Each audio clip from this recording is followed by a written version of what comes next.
Terima kasih sudah klik video ini. Jangan lupa klik subscribe dan aktifkan notifikasi lonceng. Like, comment, and share.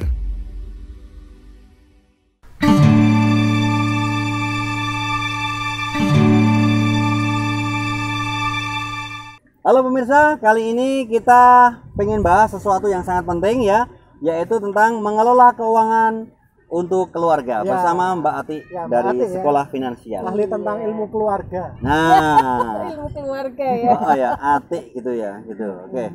Kita pengen tanya-tanya Mbak, gimana ini untuk mengelola keuangan keluarga ini, termasuk beberapa hal yang mungkin bikin keluarga itu kacau dalam mengelola keuangan itu apa saja penyebabnya dan sebagainya. Iya, masalah keuangan itu di keluarga juga riskan banget ya. Gara-gara uang juga bisa jadi berantem nih. Itu. Suami istri bisa berantem gitu. Nah, ini sekarang bagaimana cara mengelolanya? Nah, tapi kan keluarga ini macam-macam ya Mas Setiawan dan Mas Iwan. Ada keluarga yang dua-duanya bekerja. Ada yang satu saja bekerja yaitu ayah gitu, atau juga sebaliknya kan sekarang juga nggak harus yang bekerja harus yang ayah, bisa jadi malah yang ibunya yang bekerja terus. Nah itu bisa gitu, nah itu bisa dikomunikasikan, itu kuncinya komunikasi terlebih dahulu. Iya, dikomunikasikan dulu. Nah terus siapa yang akan memegang uang? Karena uang memegang peranan nih di keluarga, ya kan. Biasanya manajer keuangan keluarga siapa? Nah, memang kebanyakan itu ibu-ibu, tapi bisa jadi bapak juga bisa gitu. Ibu-ibu itu namanya bundahara. Wah, bundahara, betul sekali ya Mas Iwan ya. Ini belajar banyak nih ini. Gitu. Jadi memang, nah kalau memang sudah ketemu nih siapa yang harus mengelola, yang harus memegang uang, ya berarti kalau misalnya ibu, ya berarti ibu nih yang menghandle uang keluarga nih kayak gitu. Nah terus bagaimana nih caranya gitu? Itu yang pertama kita sebenarnya nih menabung dulu atau pengeluaran dulu nih. Kalau menurut Mas Setiawan, Mas Iwan gimana nih? Menabung dulu atau pengeluaran dulu? Kalau saya mengetahui pengeluaran baru bisa menyisihkan tabungan. Gitu ya. Nah, Iwan, saya menabung dulu. Menabung dulu. Setelah saya sisihkan baru saya keluarkan. Iya. Dulu ya. Benar gimana? Ya. Jadi memang sebenarnya yang kebanyakan kan memang kalau pengeluaran dulu nanti mau terakhir untuk nabung udah nggak ada uangnya kan. Tapi kalau menabung dulu, berapa menabungnya yang aman? Ya makanya 10% minimal loh. Bisa jadi 20%, bisa jadi 30%, tergantung total dari pendapatan. Iya kan? Kalau paling enggak 10% itu untuk ditabung dulu gitu. Disisihkan dulu paling enggak. Itu untuk apa? Yang pertama kita harus mikirin dana darurat. Nah, kalau sudah punya anak paling enggak 12 bulan dari total pengeluaran bulanan. Gitu. Tapi kalau belum mempunyai anak bisa 6 bulan itu sampai 9 bulan itu harus ada dana daruratnya kali 6 bulan atau 9 bulan kali jumlah pengeluaran bulanan. Itu.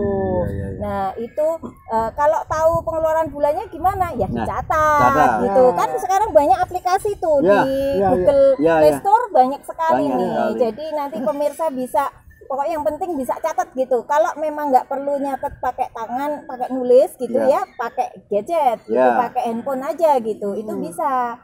Gitu. Yang penting dicatat dulu. Totalnya berapa nih pengeluaran bulanan? Jangan-jangan minus gitu. Yang terjadi kan kebanyakan karena ternyata banyak sumbangan, gitu.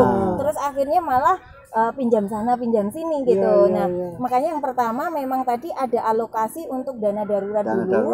Dana darurat untuk siapa? Untuk nanti dialokasikan kalau tiba-tiba nih, kalau yang sudah punya anak tiba-tiba anaknya harus butuh dana misalnya untuk keperluan sekolah gitu yang memang belum teranggarkan gitu. Kalau biaya sekolah, kalau memang dari sejak kecil kita menganggarkan untuk dana pendidikan anak atau sebelum lahir malah sudah di dana pendidikan sudah di plotting ya, sudah di kira-kira nanti butuhnya sampai kuliah itu segini. Nah, kita nabung dari sedikit-sedikit tadi kayak gitu. Alokasi berapa persen nanti untuk dana pendidikan anak. Terus juga nah itu bisa diinvestasikan gitu. Tapi memang yang terpenting kita jangan lupa bahwa memang kita harus sedia payung sebelum hujan. Itu apa?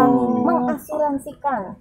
Nah, kalau tiba-tiba kita sakit, kita sebagai misalnya kepala keluarga nih yang memang utama sakit, terus akhirnya meninggal. Nah, keluarga kita siapa nih yang akan mencari lagi? Kalau memang yang dulunya misalnya yang satu ibu rumah tangga, tulang punggung udah meninggal, makanya perlu adanya asuransi. Asuransi apa? Untuk proteksi penghasilan atas pendapatan tadi, asuransi jiwa ya masuknya. Terus juga kalau sudah punya BPJS itu kalau bekerja kadang di tempat kerja kan dapat BPJS tenaga kerjaan, BPJS kesehatan, ya itu kalau memang itu cukup ya nggak perlu lagi ambil. Tapi kalau memang itu tidak cukup di dirinya, bisa ambil dengan asuransi yang swasta gitu. Nah, baru namanya kita mikirin investasi tadi, investasi sesuai tujuan keuangan masing-masing keluarga. Oh, jadi beda-beda. Iya, keluarganya Mas Tiawan dengan Mas Iwan beda. Karena saya sudah berkeluarga, dia belum berkeluarga. Jadi beda banget ya. Oh, yang misalnya beli rumah itu juga investasi. Oh iya, nah gini misalnya ini keluarga baru mungkin setahun terus mikirin ini masih di tempat mertua, pondok mertua indah gitu. Nah, biar nggak di pondok mertua indah terus, kita kan pengen punya rumah. Ya, makanya kita mengalokasikan dana untuk nabung untuk cicilan DP rumah kalau nggak mungkin gitu kan. Untuk ini DP dulu gitu, kira-kira nanti kita mendapatkan kira-kira mungkin 3 tahun lagi kita harus sudah mempunyai rumah walaupun kredit nggak apa-apa gitu. Nah, itu dialokasikan gitu. Iya, itu ya strateginya tetap gimana sih pokoknya yang utama dulu keluarga kan pengennya yang penting kan sandang, papan, pangan ya ini yang primer. Nah, itu harus tercukupi dulu gitu. Baru kita mikirin tujuan yang lain gitu. Jadi nabung itu ya? Iya. Jadi sedikit-sedikit nabung, sedikit-sedikit nabung, nabung kok cuma sedikit. Nah kan lama-lama jadi bukti. Bukan jadi uang malah. Iya, bukan jadi uang. Uangnya berbukit-bukit. Kesimpulan ini terkait pembicaraan kita tadi Mbak Ati yang pengen disampaikan biar teman-teman makin langsung dapat poin-poinnya penting apa aja nih yang harus diketahui. Ketika sudah mempunyai keluarga nih, yang pertama sisihkan dana darurat itu untuk paling enggak kalau sudah keluarga yang mempunyai anak itu 9 sampai 12 kali pengeluaran bulanan. Gitu.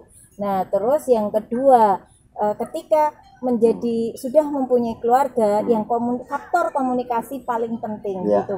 Komunikasi dengan pasangan ya, itu paling penting apalagi masalah keuangan. Kadang kan merasa bahwa keuangan malu-malu atau kayaknya nggak enak deh ngomongin kayak gitu. Nah, jangan kayak gitu karena ini riskan dan perlu dikomunikasikan. Gara-gara nggak bisa ngelola uang, bisa-bisa kasus perceraian tambah gitu.